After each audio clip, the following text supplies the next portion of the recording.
Aprobado ng Quezon City Police District ang pagsasagawa ng citizens arrest laban sa mga kumakandidatong mamimili ng boto ngayong campaign period. Pero babala ng ilang eksperto, delikado ang paggamit ng citizens arrest. Alamin yan sa balitang A to Z ni Ian Maghanoy.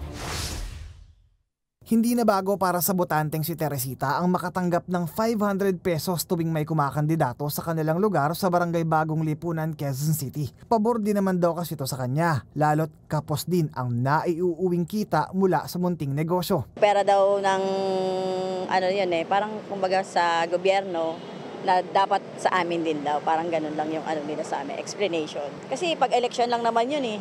Pero paglabag ang vote buying alinsunod sa Republic Act 6646 o ang Electoral Reforms Law. Pero target ng makontrol yan matapos aprubahan ng Quezon City Police District ang citizens arrest laban sa mga kumakandidatong mahuhuli sa aktong namimili ng boto. Dahil sa kakulangan, alam naman natin ng resources ng ating kapulisan, ng ating COMELEC para implement yung vote buying. Napakaganda po kung sumali po yung ating mga citizen. Sakali kasing mahuli, multang hindi bababa sa 10,000 piso, 6 na taong pagkakakulong at perpetual disqualification to hold public office ang ipapataw na parusa.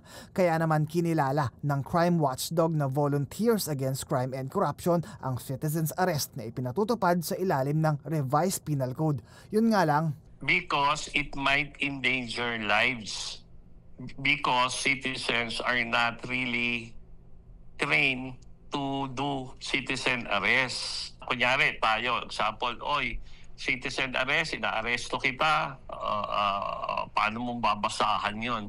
Dahil nagbibigay ka, nag-bribe, paano kung nag-deny, nag-resist, mauwi na sa awa yon. Yung sa risk, nandyan po yan kasi alam po naman natin may adverse party, may masasaktan po yan. But kung sa loob po naman, sa puso ng isang citizen na nakatulong po siya ay siguro matapang niyang susuungin yan kung anumang risk po yan.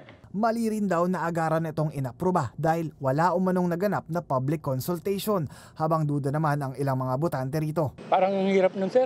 Parang hindi na tayo sa ganun. As long as I don't see it as a threat in the society, like during that time, I'm not going to do a citizen arrest. Gayunpaman, aktibo ang Committee on Kontrabigay ng COMELEC sa pagtugis sa vote buying, habang tinututukan din ang ayudang programa ng Department of Social Welfare and Development tulad ng AKAP, 4Ps at AIX para hindi magamit sa kampanya. Para sa Balitang A to Z, Ian Maghanoy.